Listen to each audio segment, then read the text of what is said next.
Hello, welcome to another Afford webinar. I'm Denise, one of the business development consultants here at Afford, and I'm joined by Ruby and Christelle today. So we are going to be talking about how to grow your enterprise with external investment and how you need to develop a realistic strategy. We're going to talk about what type of investment and investor you may want to secure for your enterprise, and also what you may have to give up in return for that financial injection. Investment can kill off a venture, particularly if there is a disconnect between the entrepreneur and the investor, and when the entrepreneur has got an unrealistic perception of what working with an investor is going to be like, or if the return on that investment and the timescales aren't actually a really good match. So we've got a lot to talk about, and before we get into it, I'm going to let Christelle and Ruby introduce themselves. So over to you. So you first, Christelle. Great. Well, good morning, everyone. My name is Christelle Kupa. I'm the founder and CEO of Uhusiano Capital. At Uhusiano Capital, we help entrepreneurs and we help and promote businesses to be done on the ground in Africa mainly, with a really lens of impact investment. We serve as a caveat between a link between European investors and beyond towards the development of businesses on the ground. They can be early stage investment, some that just need topping up on some of the investment, and yes, we really helping those companies to grow. Okay. In terms of my personal experience, I am Belgian, a national, was born there, studied, grew up there for 20 years. I've been living in London for a very number of years as well. My career started in investment banking, where I was mainly looking after alternative investment and hedge fund. So I've been doing my time within the industry, within the city, and decided to move across impact investment, something that is closer to my heart and something that I wanted to do for a very long time. Great, thank you. Okay, and Ruby. Cool. Hello, everyone. My name is Ruby Alcantara. I sit actually as an advisor with Uhusiano Capital, which is fantastic. Christelle said everything about Uhusiano, so we all love Uhusiano. I also have my own company. The company is called Supiva, which is a play on words for support and vivre, the French word to live. So supporting life and supporting entrepreneurs. It also has a double meaning of supporting the divas. So what Supiva actually does is we work with female entrepreneurs who are looking for their next stage of growth. We also work with Canadians who are looking at potential opportunities in Africa. In terms of my personal background, I always say that I'm Canadian in my mind, I'm Filipino by my blood, I'm European in my heart, but I'm African in my soul. I've lived in about 16 different countries. The majority of those have been in sub-Saharan Africa. I've lived in Nigeria, Tanzania, Madagascar, Kenya, South Africa, Uganda, name a country, I probably have lived in it. I'm an African at heart. I've been running companies across the continent. So I've run companies in media tech, in renewable energy, in agriculture. It was actually renewable energy and agriculture together, and in fintech. So really glad to be here and really glad to speak about entrepreneurship on the continent. Brilliant. I'm going to go straight into it because I know we only have an hour altogether. I want to start off with asking about the types of investment an entrepreneur can secure to grow their business. So you could get a loan, you can get you can access funds, you may be gifted an employee from another business, or you can secure funds. So obviously that's what you deal with. Can you tell us a bit more about what that actually means? Yes, sure. Maybe I'll start with that. So, as an entrepreneur, you have obviously kind of a broad range of type of investment you could secure to start your business or to grow your business. You have the possibility to have and raise some equity. So just to explain it in a very, maybe a bit simpler manner. So you have investors, they will come in and will ask you a participation in terms of share of your company, and in return of that, they will be able to help you and support your business. So typically an investor will come in, ask 10%, 15, it can go even over 50% of the business, and in exchange they will come as a long-term investment to see your business grow and helping to to secure the longevity of your business. On the other side, you also have what we all know, loan. So businesses and companies and investors will be able to come in and lend you money at a certain rate. They can be lower rate, higher rate, depending on the type of investor you're securing. Right. Typically here at Uhusiano Capital, we have impact investors.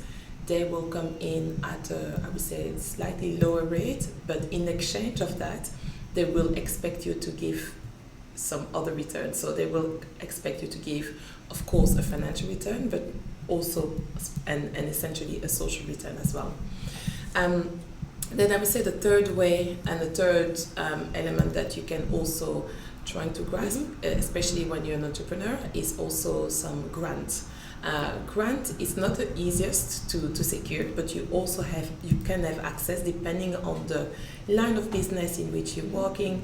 You can secure grant that will help and promote also your business.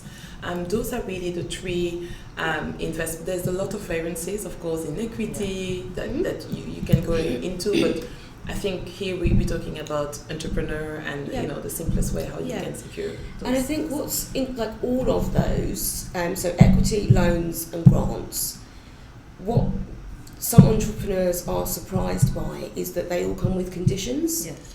So, it's not very often that someone, so we'll talk about £50,000, that you receive a grant for £50,000 and that someone just deposits that money into your account. So I'm working with, so one of my clients at the moment has received a very large grant from central government. We've got the auditors in going through everything financial before we have received a penny. Yes. And, their government employed auditors, so because the government has to be sure that before they give us any money that there are no sort of leaky buckets or anything anywhere, because that would be quite controversial and would make it really difficult to give us the money. So all of that is being checked first, and even with the grant that Afford gives out, there is due diligence that everybody has to go through, and the spend is managed, and the grant is released in stages, and that feels like it's been quite a new journey for some of the people that we work with, but it shouldn't be a surprise. So I don't know whether that's something that that you've seen change over time, and that funders are being more, that they're putting a lot more due diligence into where their money is going, or if in your experience that's really actually always been the case. I think personally, I think that's always been the case. I've run a lot of businesses on the continent. I've worked on the continent for a significant amount of my career, whether it's in Nigeria, whether it's in Tanzania, whether it's in South Africa. There's always an expectation in terms of what you're going to then produce. If somebody's coming in, then they're expecting something out. Full stop. Whether you're an impact investor, whether you're a commercial investor, they want to see something out of it. If you're a commercial investor, they want to see a commercial return for obvious reasons. If you're an impact investor, you need the combination of both the commercial and the impact. It's actually harder. It's actually hard. Impact investors are actually quite difficult. It's hard. And then if you're being given a grant, there's a lot of expectations around reporting. They want to see what you're achieving, how you're achieving it, how far along what have you done in order to achieve it, and that hasn't changed. That's always been the case.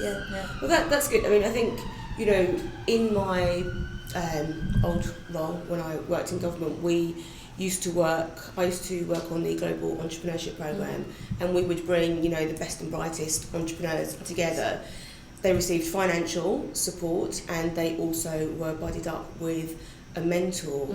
And so many of the entrepreneurs that we worked with, they just didn't expect the reporting, and they didn't make time for the reporting. It was like, okay, it's reporting time, and we actually need to monitor everything.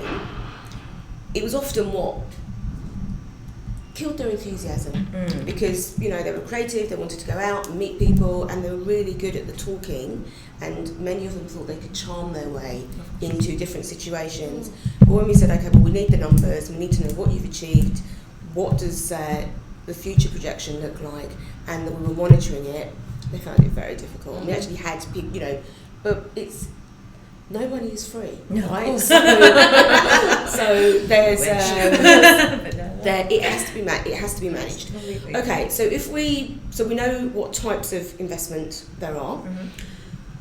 The bigger question for me now is, what does a business have to do to be investment ready? Yes. I would say, to start with, and that also ties in quite well also with the former question, make sure that from day one your accounting are, you know, really clean. So just make sure that you have good accounting. If you don't know how to do it, there are very simple you know, tutoring or web or app nowadays where you can actually use a lot of template. Just, you know, as a good practice, I think it's always good to start off with that, even if it's £1. You know, you really have to just put everything right in the right place, so you become you know, very solid investable when the business grows. That's a good. And I think it's also, as much as you can buy in sort of software or whatever it is that you use, knowing what it should look like is so important. Because I mean, one of the mentors that I used to work with in my old job ran a designer shoe business, and she learned to do every single part of the business so that when she sought an investor, she could talk honestly and truly about the numbers. But also, she said, I need to know if someone's scamming me. And if I can't read it, I don't know. And I mean, no one scammed her, let's say that. So, okay, brilliant. So your accounting has to be clean from the start. So you start on a clean sheet. That's very important. Then also understanding that investor, they are looking, you know, your projection need to be realistic as well. Making sure that you can explain your business in, you know, one sentence, but also going into the, you know, really detail on you know, what the business looks like, what, you know, the projection. That's very important also for an investor to understand and to feel comfortable. Also, let's not forget that an investor has experience in investing in entrepreneurs. So the number one priority for an investor, they need to like you. They need to they invest in a person first before investing in the numbers, or before investing in the paper, before investing in, you know, the quality that you have. You know, they invest in you. So make sure that you know, the connection is actually very important. You know, we had experience, and I'm sure it happens a lot. Investors like the person in which they invest, and that's the first thing. Just be prepared in terms of, you know, knowing how to talk, and maybe have a little bit of coaching as well. You know, with experienced people who can tell you how to present yourself. I think that's always, and you don't need a course, but just, you know, watch people presenting. Also, isn't it? I mean, I think one of the first things I remember really resonating with me was, people do business with people. If I don't like you, why am I going to give you any money? I mean, it's really simple. No, it's really simple. There's a saying that we had in business school. You can have an A idea, but a B team, you'll never get anywhere. But you can have a B idea, but have an A team, and you will go far. And isn't there a saying like, travel alone and you'll go fast, travel together and you'll go far. Yes. Yeah. Yes. Mhm. So, Yes. at the end of the day, it's all about having the right people on the team and ensuring that you yourself, will be liked by the investors. Yeah. And surround yourself also with, Good people. like-minded people. So you have the same vibe with, people But also. you say that comes- like-minded people, but is there also... You should always have people to challenge you. as well. Yeah, I was just thinking Yeah. because People I can who think want to of- support you. They want to support you. who on the same Exactly. side and Exactly. absolutely sort Want to of push as you. a team. But I know some people who are... They can talk and talk and talk and talk and talk and talk, but they won't get to the point. Exactly. And then you need to have someone who can say, okay, to summarise Yes. and to pull them back. Exactly. Or people who may be really sort of quite sort of quiet and may find it difficult to pull out the points. Exactly. And so someone can also say, well, actually, Exactly. it's all of this, and That's also right. summarise the That's points. So right. I think, I think that's really interesting, and it's a point that I've got later. But how important is it? And we talked about team briefly, for you to have a team rather than one person. Have you seen any investments where the business has been a person of one?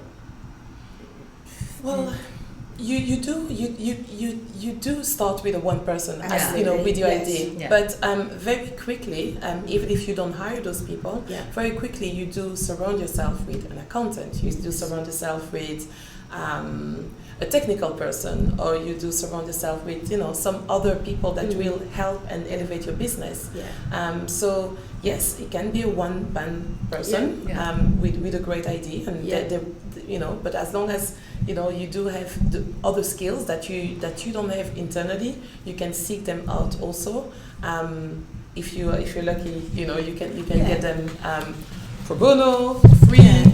If not, make sure that you seek out for companies that can help you and shape your business. I mean, this is we've done that quite a lot. Ruby and myself, with some of our clients, is really helping them to shape and to be prepared, because being grilled by an investor is important, but it can be uncomfortable at times. So it's very important to be prepared, to know, to anticipate what the investor will ask you. Further to Christelle's Yeah. point, one of the key words that we're looking here is traction. Yeah. Yeah, and an investor, whether you're going for grant money or whether you're going for, grant money meaning low cost, almost free money, or whether you're going for actual investor, they want to see the traction. And so therefore, the team that will be involved, or the team that has been involved, they need to see that you actually have a proof of concept, or you're going into a direction. So even if you're applying for a grant where it's funding the concept, so let's say there's a lot of grants out there that'll fund the concept, or fund the idea, they need to also see that you have an idea formulating, and there will be traction. Yes. Yeah. And I think that's really interesting. You talk the different types of grants that there are, because there are some grants that are very happy to invest in early stage for you to develop the idea, and then there are other grants where you may need to already have done your proof of concept and be ready to move on to the next stage, and that you're ready to actually start paying yourself or to be paying another person. Because I think it must be very difficult for a investor seeking equity to invest in one person, because if I get run over by a bus, then there's no business. So building that team early, I think is important. So I'm ready. I'm going out looking for funding, and I've got my my accounting working, and it's all nice and clean, and I can talk about my business, and I can talk about it in one sentence or in detail. What else do I need to do? You need to prepare very good teaser. You need to prepare, a document, a kind of a one-pager that will just catch someone's attention. You need keywords. You need pictures. You need to make it very sexy so that the investor gets attracted. So a one-page pitch document. Yeah, you have a one-page pitch document. For which the investor will find it attractive. Let's not forget, investors, they receive your type of businesses, entrepreneurs' businesses on a regular basis. So do we actually. Yes. In our inboxes. Yes. So if it's long-winded, you know, Yeah. you need to read it 5 times to understand the concept. And I'm bored, I've moved on. Yeah, exactly. So a really sharp, you know, one-pager Yeah. is a really good start already. Yeah, and that's something that we've been working with. So some of our businesses who received grants are ready to move on and seek further investment, and working with them on their pitch documents, because what you want to convey, because you have so much knowledge, and having an external person look at it and say it's too long, Mhm. and having those critical friends is so important. Super important. A, just for, you know, grammar and all of those things, but, you know, you need a picture, and a picture that really sort of conveys what you do or what you want to achieve or the difference you're going to make is really difficult. Yeah. I mean, it's easy when you know how to do it, but actually when you're first looking at it, you're like, oh my God, and I've just got this blank piece of paper, and then you've got 1,000 things that you want to put on it, and then you've got to take everything out, because actually I don't need to tell you the whole story. Exactly. I just need to give you enough The key points. that you're interested, Exactly. and that you will call me to say, come and tell me more. It's actually more difficult to write things in short Yeah. and simple and sweet than it actually is to write it in the long term. Yeah. You know, and you know, further with the teaser, not only when you are applying for grants, in a lot of cases, in many grant applications today where it's all online, there's actually a character limit. You literally, not words, characters. Yeah. As in, you can put this many letters, this many spaces, this many punctuation. So get into the habit already of telling your business in a short, defined way that's clear and concise. Yeah. And if you've sent it to 10 friends, and those 10 friends 10 people, let's People, not say friends, but never a friend. 10 people, and Yeah. they understand it, fantastic. Yeah. If you sent it to 10 people and no one is getting it, you've got an issue. Yeah. And I think, you know, just sort of one little word and reminder that if you are filling out online applications, copy all the questions and do it on a Word document, because your computer will crash. It will. Something will happen. Yes. It will And time then- out, and then you lose everything. But also, you need to be able to use the document again. So, Exactly. you know, do it in draft on a Word document with the word count, and then Character copy it count. over. Yes. Character count. And character count. I'm used to word counts, but character count. This is on where the they're going online. today. Yeah. They're really, Yeah. my gosh, the last one we just did. Yeah, and it is stressful. Don't leave it until the last day, because if lots of people are on that portal, you can be locked out. So one that I did recently, I had the CEO of the organisation literally leaning over my shoulder. It's like, you do realise we've only got 3 minutes to go. Like, you do realise you've only just sent me the signed off copy, so I'm sitting there doing it with all these people sort of around me. It was done, and we got the money. It was all fine, but it's stressful. It is. And there's a lot riding on it, and you've had to do so much work to cost everything out and do it properly. Okay, so another thing I wanted to ask you about was, in preparing for investment, regardless of what type of investment that is how important governance is in your organisation. And if you can tell us a little bit more about that. Shall I go for it? Mhm. Yeah, okay. So wearing my entrepreneur hat and having run businesses in the past, governance, if you don't know what governance is, we've got a problem. Governance is all about making sure that things are clear and transparent, making sure that, you know, what Christelle was saying earlier about making sure that your accounting is good and clear. That's one aspect of governance. But another aspect of governance is, how are you managing and handling your business? What is the ability for the employees and the people that you're working with? How are they implementing and executing on their processes? If you're doing sales, if you're doing marketing, how clear in terms of your sales have they been? Because later on, the investor, and if you are, especially if you are going for an investor now, you know, let's go beyond the grant. If you are going through what you call the due diligence phase, where the due diligence is where an investor is going to look at every aspect of your business, and they want to ensure that what you've been doing has been transparent and clean from the start. I think another important issue to bring up within governance is how you're taking care of your employees. Here in the UK, one factor that really comes up often, and we've also brought it into our clients in Africa, is that aspect of health and safety. Let's, we recently had a client in Kenya who was going through a due diligence process. This is a client with Uhusiano. And one of the things that came up, there were $2 million worth of investment, so no small feat. This is great. And one of the things that definitely came up, because they are in a factory, is their health and safety regulations. What is your health and safety policy? And they were in an industry where, based on UK standards, there are actually high levels of fatality. So, this is an industry where somebody could potentially die on the job. So an important factor is your health and safety policy. And this is all part of governance. How are you operating and managing your business? Beyond what, so I worked, I was health and safety inspector. So that's what comes in your language. So this is like, I love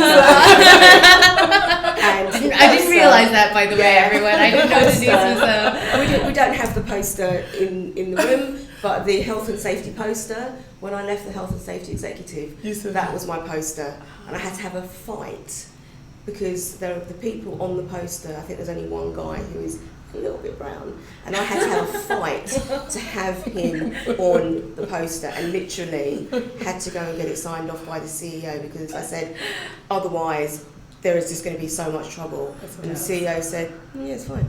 And so I had to go back to the team and say, right, fine, you can do that now. Health and safety is, and as you said, it's not just having a policy. We can all write a policy. Yeah, true. Yeah, absolutely. Okay? So exactly. it's then how you are checking and implementing that. And I think one of the difficulties that often happens, and I understand why, but that means you have to be really creative, is that it's hard to change people's mindset. And just because it's written in the policy doesn't mean that people are going to do it. People are lazy and people will always take shortcuts. So you then have to do the work to make sure that your employees and anyone coming to your site is taking health and safety seriously, because nobody wants to invest, even if you think of it financially, no one wants to invest in a business where you've killed someone, or that people have got long-term health conditions as a result of your workplace practices, or that you are creating environmental damage. I mean, it might be great that you're, I don't know, you might be getting clay from a particular place, but if you're digging a massive hole over here and then it's causing a problem over here, then there's a disconnect. So, okay, so brilliant. So health and safety. I want to mention something. Somebody recently made a comment to me. This is an African diaspora made a comment to me that, oh, come on, Ruby, this is Africa. I'm like, dude, man, I have been working on the continent for the past 11 years. Don't give me that bollocks. And you hear that from diaspora. Oh, but in Africa. I'm like, no, you can do things well, and you can do things right if you implement that from the start. And I really hate it when people make that comment, especially when it comes from the diaspora, because diasporans you should actually know even better than that. And it is common. It is common when our client, they were able to secure the investment. And so if these guys can secure an investment, have clear policies, I don't see why, and that's in Kenya. And it's something that, at Ford we are really, really strict on. And when we went to Nigeria last year, we were working with the university and we met lots of entrepreneurs. And we asked that question, it's like, how do you manage, if you have a footprint in sort of more than one country, so in Europe and in, whichever African country, how do you manage the health and safety side if there is a different attitude? And all of the entrepreneurs said that it is up to us to be the change we want to see. It's wonderful. Simple. Absolutely wonderful. Absolutely heartened by that, being a health and safety geek.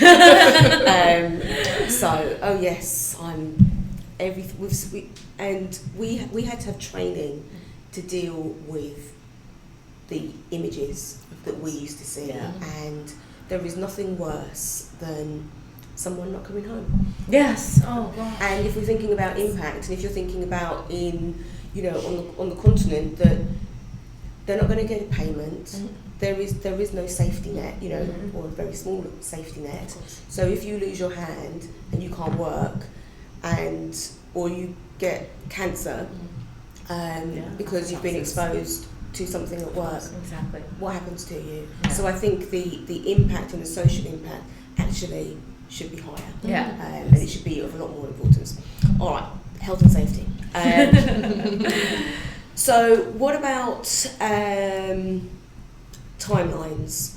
So let's say I've got a great plan, I've written it all down, I've got a really good audit trail, I've got good governance, I'm seeking £50,000 from an investor, so not grant but in equity. What's the average timeline from me saying I'm going to go and find an investor to actually seeing some cash in my account? Yes, it's always challenging, the question of when, because if you had the magic formula, I think I'll be a billionaire. I know. Yes. I'll actually retire already on an island somewhere in Africa. So it is a challenge. It's always difficult to say, but in average, we can see, people do secure investment within a year to 18 months. That's I would say that's ballpark, a kind of a nice figure to have. It can, of course, happily happen before, and sometimes it can take longer. Sure. Yeah. One thing I just wanted to add in terms of securing external investors, it's always, if you can, of course, it's not always possible, but investors like to see that you're the first believer in your own project. Exactly. Right? So we call them, we call that skin in the game. So if you are able to, by any means, securing any type of investment, the family, friends, actually, it's a really great way to start. Yeah. You pitching yourself, you pitching your immediate entourage, to get a little bit of funding just to show that you believe in your project. Yes. Yeah. So you're attracting even more Yes. external investors. So if people can take a little bit of time to set up the business and think of that first before seeking outside, I think that will be already a big win. Think of it this way, if you don't believe if you're not investing in your own business, and if your friends and family won't invest in your own business, why wouldn't people who know you, who love you, then why should an investor? Right? It's not always easy, and sometimes you can also say that skin in the game can be in the form of cash, but it can also be in the form of, I would say, workforce. So you can have someone helping you. So that time is equivalent of an equity as well, because people, it costs something. It costs someone somewhere. Exactly. Yeah. Yes. So if you can just prove that and make sure that you take a record of that, so you can show the investor that this is what we've been doing. Yeah, so and far. I think on lots of grant applications, they'll look at the cash, but they will also ask for the indirect investments as well. So being able to articulate that and also cost it out. Yes. And so it might be that, if governance, that you have got a board that meets, every 2-3 months. But they're holding you to account, but those people are giving up their time to help you, and their expertise to help you grow and to be investment ready. And I think the year to 18 months is a really nice sort of time frame, because it's like it doesn't happen. Of course, there will always be those sort of stories happen, but I went out, did a crowdfunding, and I got £20,000 overnight. Of course, always. Yes. But even with crowdfunding, I think that people forget that usually there's been a whole bunch of work before the crowdfunder is even done, that people have already secured those investments and said, could you please deposit, whether it's £1,000 or whatever, on this particular day, so it looks like there is this big investment coming in to encourage other people, and that most Kickstarters are actually a PR plan that is delivering a financial return, and it's not just I woke up and decided I'm going to do Kickstarter. And I've worked on one of the very first crowdfunding sites on the continent that focused on Africa. Yeah. And it was targeted to the diaspora crowdfunding to projects in Africa. And crowdfunding is not easy. No. Contrary to popular belief, it is really not easy.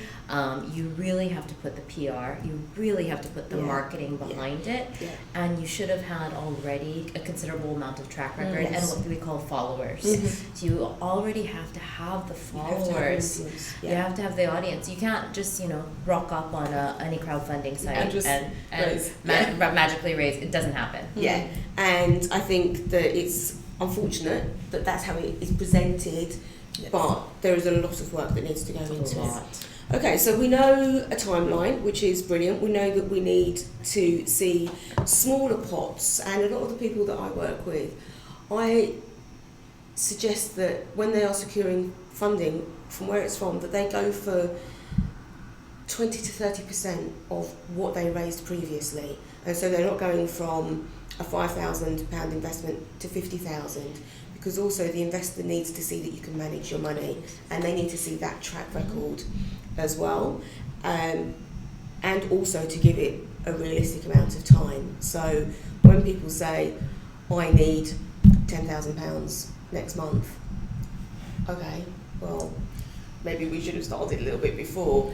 and let's be realistic and like, what do you truly need, and what are you prepared to give up? So looking at investors and seeking investment where you're giving away equity, how do you value a business?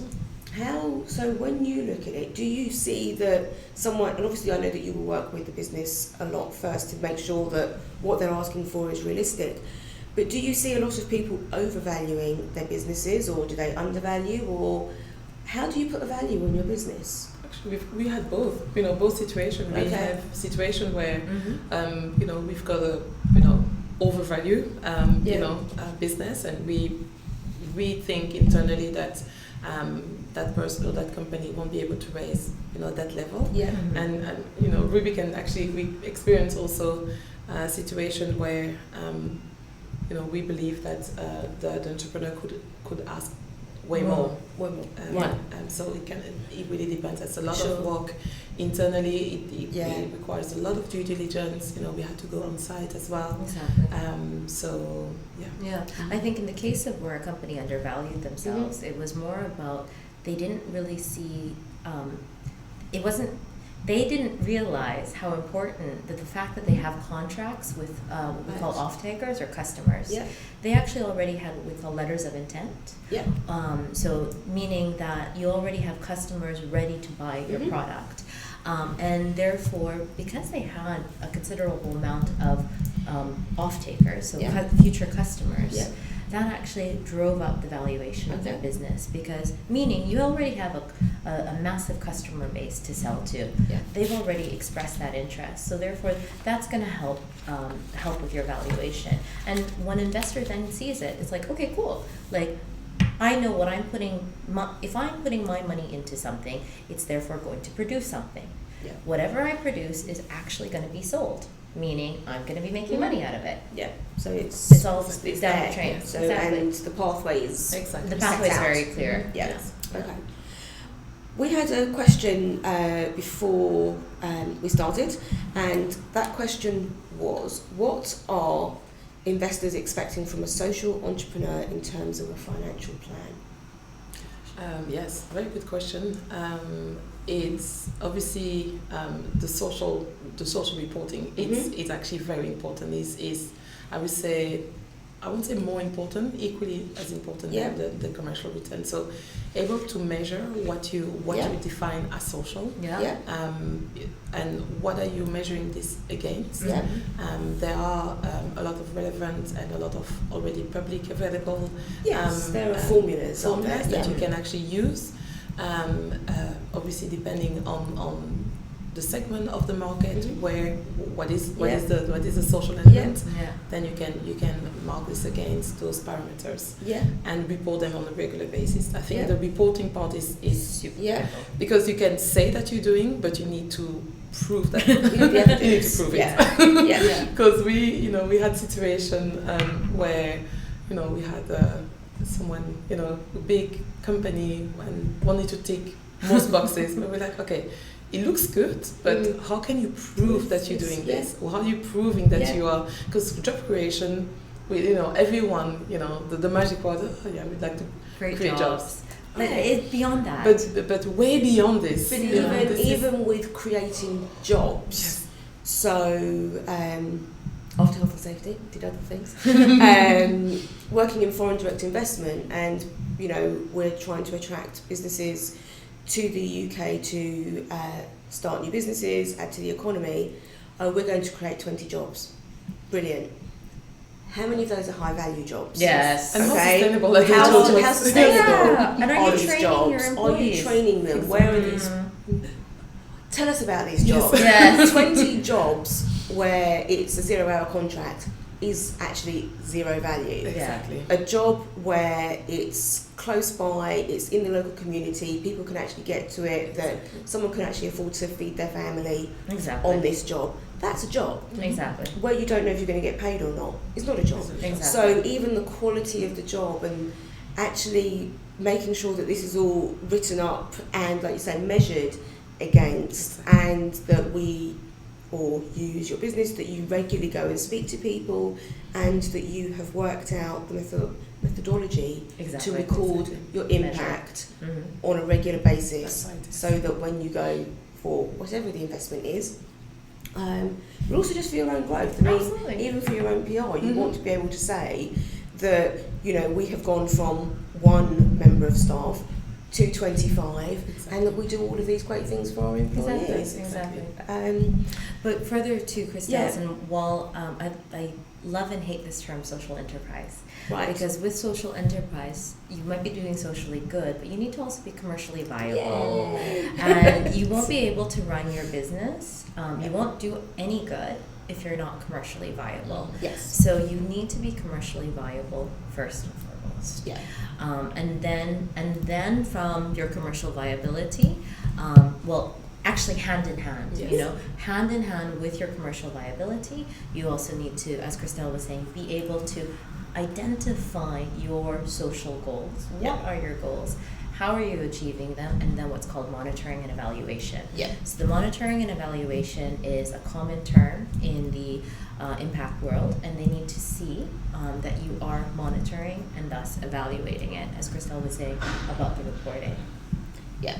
So I've just written, so income has to be enough to sustain the business, make a profit, cover its running costs, deliver the social impact, and deal with unexpected events. So as any regular business, and have your methodology, can't speak today, in place to accurately record your social impact. And so it's, I think that term, the triple bottom line, like people, planet and profit, that you record all of those in your reporting. So it is very easy to see, and it's transparent. And one of the things that I like to get people in the habit of doing is producing a quarterly report.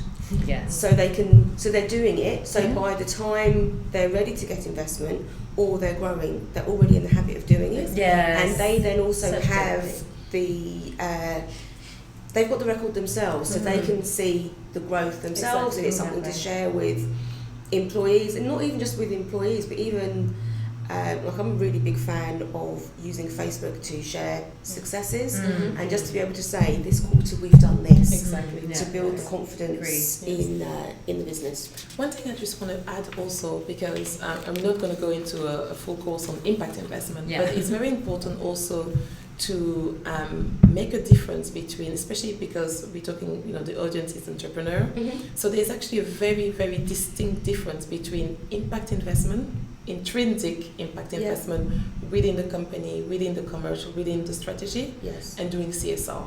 Yes. Yes. Oh, yeah. Very good. And it's very important, because small businesses sometimes they do have, there's a blur, for them it can be a blur line between, okay, we are doing one thing on one side and setting up a school.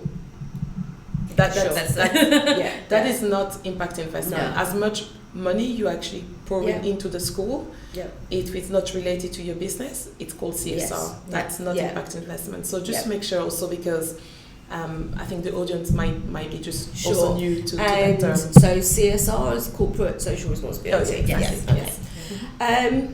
So we've got about 15 minutes left. So I've got some quick fire questions for you as well. So I'm going to ask you both individually, so you don't have to answer together. Same question.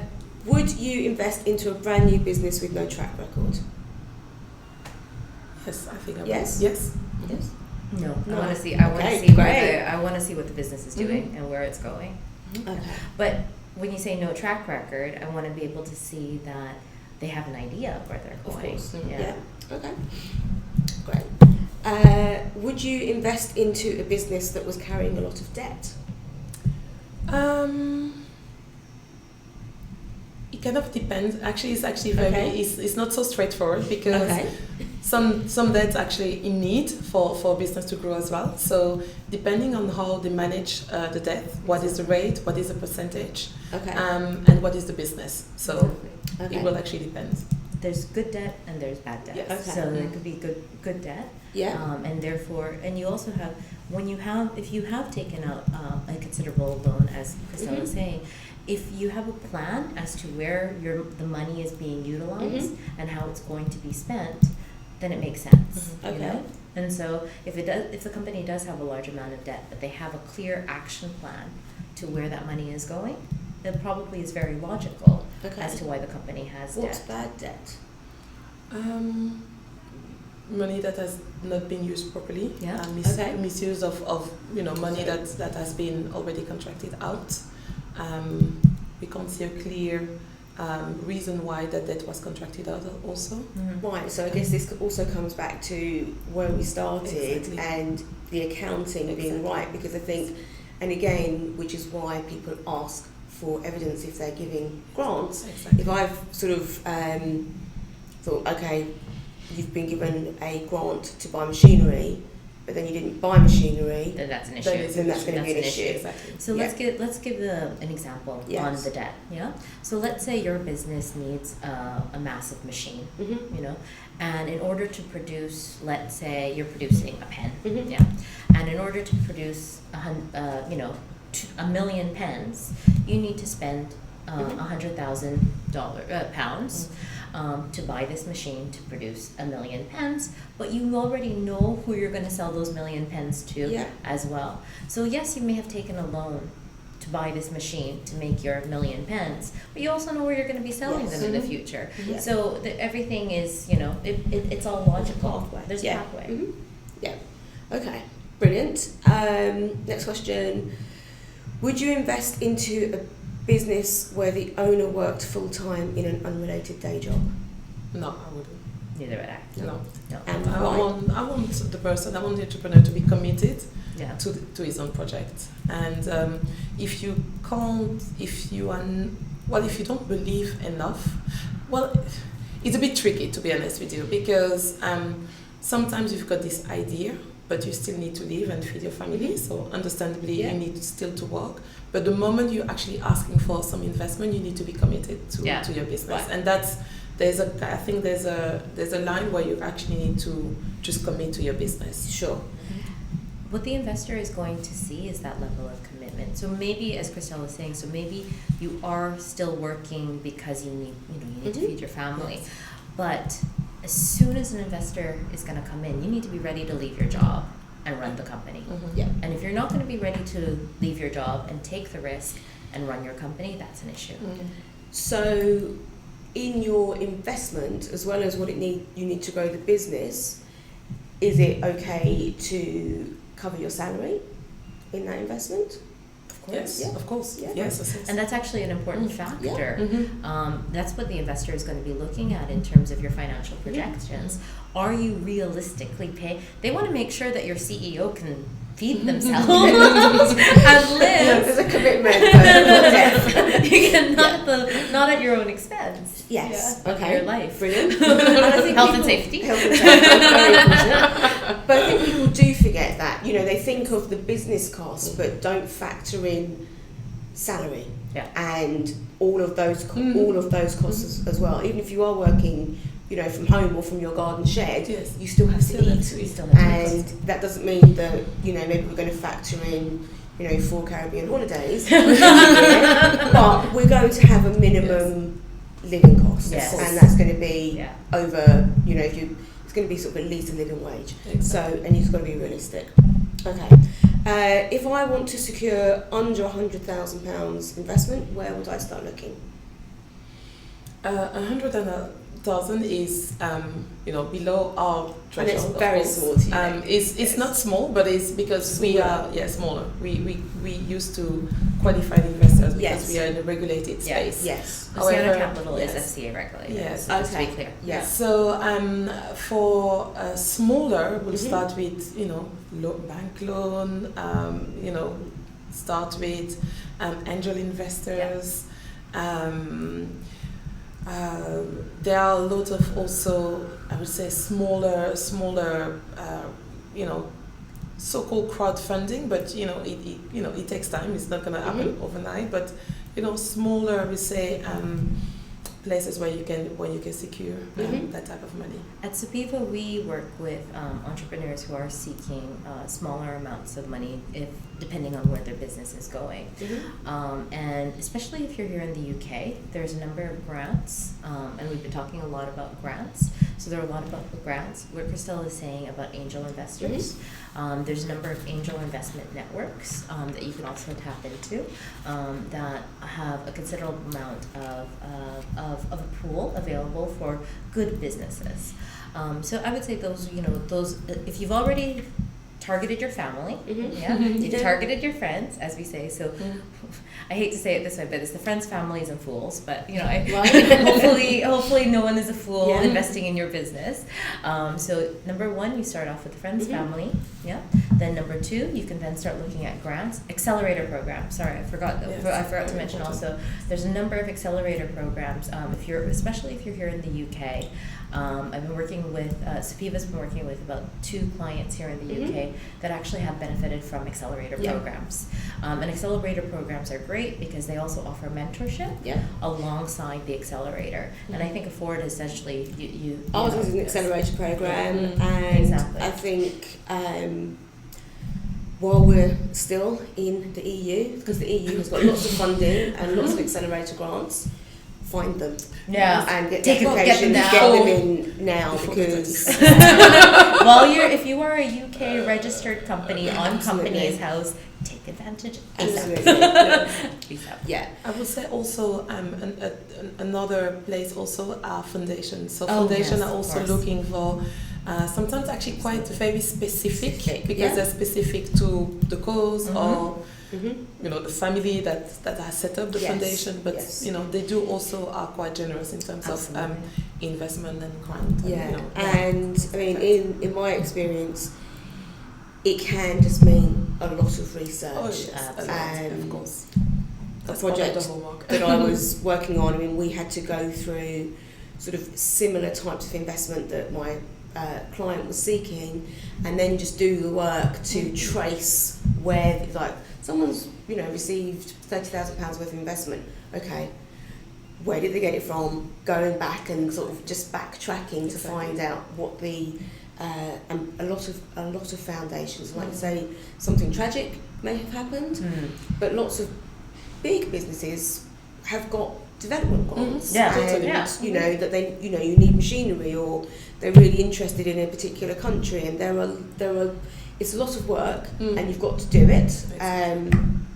But it's really interesting when you start looking through the, I don't know, ASDA, lots of community grants, so many community grants, but people don't apply for them, and I just thought, well, just apply, because no one else does, so you might as well. Yeah.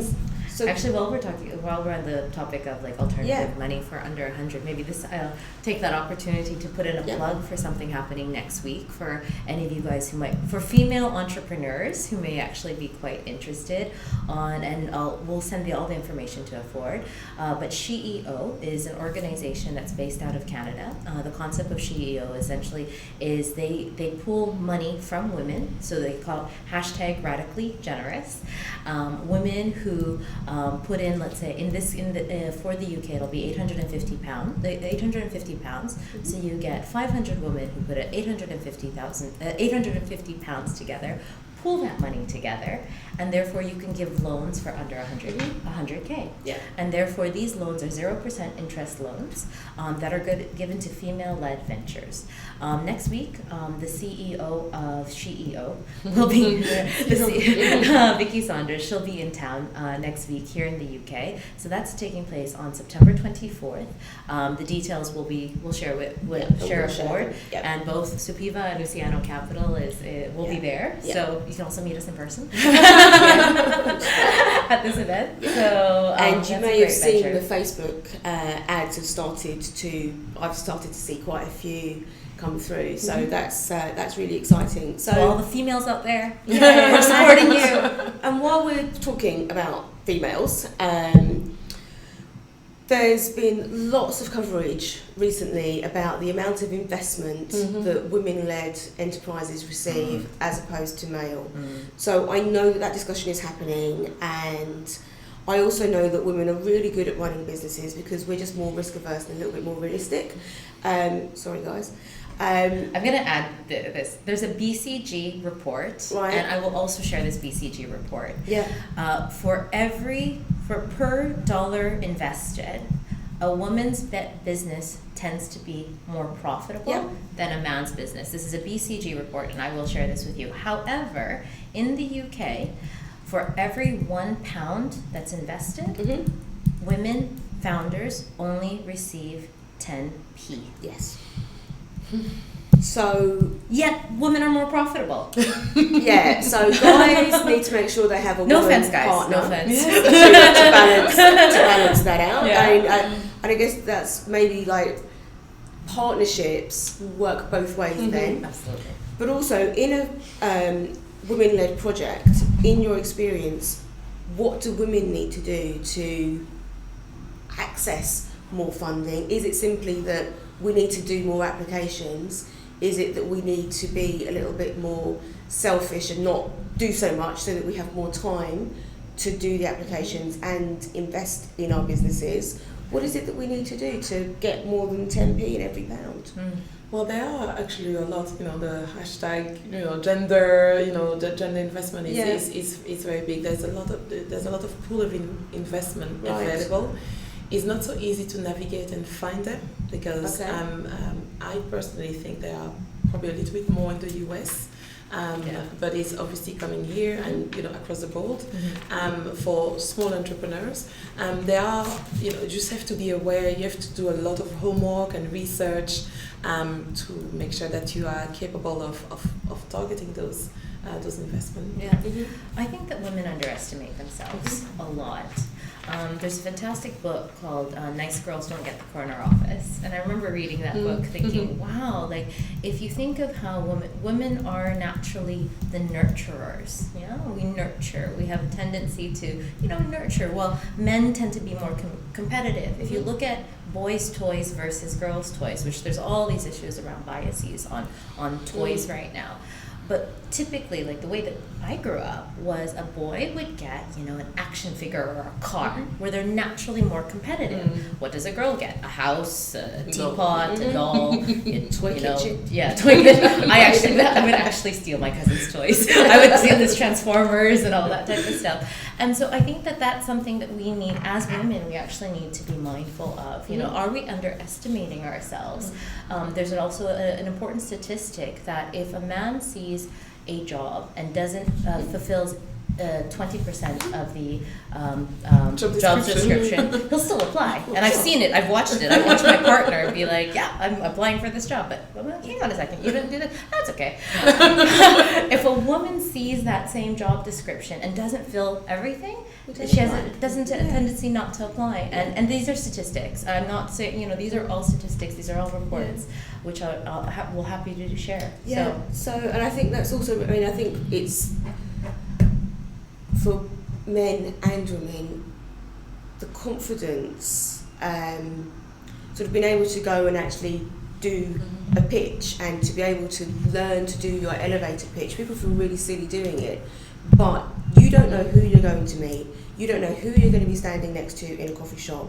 You don't know who is in your network, actually. And I think that I did a course, women's leadership course at Stanford, and the women who ran the course are actually the people who wrote Lean In, Sheryl Sandberg, just put her name on the book. And one of the exercises they got us to do was to work our network. And they said, we guarantee you that whatever your problem, someone in this room can help you do it. And I think that was probably my biggest takeaway from that course, because now if I've got a problem or I need a solution, I will go on my Facebook first and say, can anybody help me with this? And usually someone will say, I know X, someone knows this, someone knows this.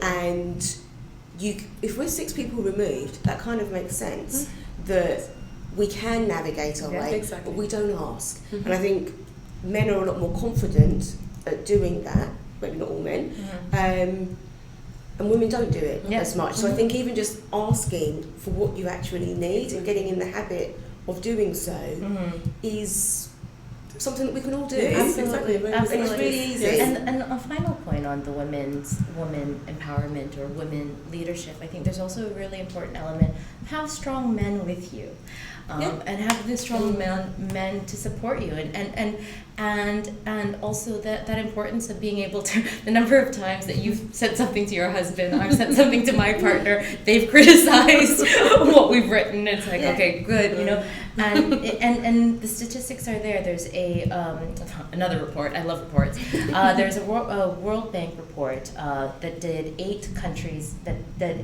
in Africa and studied women's entrepreneurship in various different countries in Africa. I'm not going to tell you which countries off the top of my mind, but definitely there are sub-Saharan African countries. And what the report found was that the stronger the male the male support for a woman entrepreneur, the more successful these African businesses were. The other interesting aspect of this report also covered for any women who crossed over, meaning if they were in an industry that was male dominated. So if in these 8 African countries that they pooled, you may have been, let's say if you're a woman who's working in, let's say, automotive industry, that female entrepreneur tended to be more profitable than her male counterparts in a male-dominated industry, which is really interesting. Once again, we'll share the report with you. Okay, that's really interesting. So I'm just looking back at my notes, and we have covered so much. So we've talked about investment and the different types of investments. So equity, loan, impact investment, grants, and friends and family. No fools. We've talked about what a business needs to do to actually be investment ready. We've talked about the journey and that may take, and it's realistic to think that it's going to take a year to 18 months. It may be a bit quicker, it may be a little bit longer, but that's a really good sort of indication of your roadmap. We've talked about accessing these funds and the different places that you need to go to. The final question that I haven't asked is, when you're seeking investment, do you need to think about your exit strategy? Very good question. I think I would say yes. It's always important to understand and to see where you want to bring your business to. Point A, point X. To it doesn't have to be selling your business, but where is your business going to grow? Have the short, medium, and long term view on your project it's very important. Whether you want to bring more partners in, you want to diversify your business along the way, depending. It's always a good practice to see, at least having a view of where your business will go.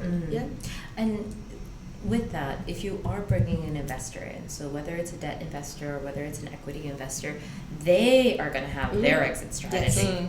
So they're going to be looking at what their exit is. So you also need to be mindful of that. So you need to think, well, what's their exit strategy? And that's the important question that you need to ask them. As much as, and I think what a lot of entrepreneurs say, oh, we need an investor. Well, what type of investor do you need? What makes the ideal investor for you?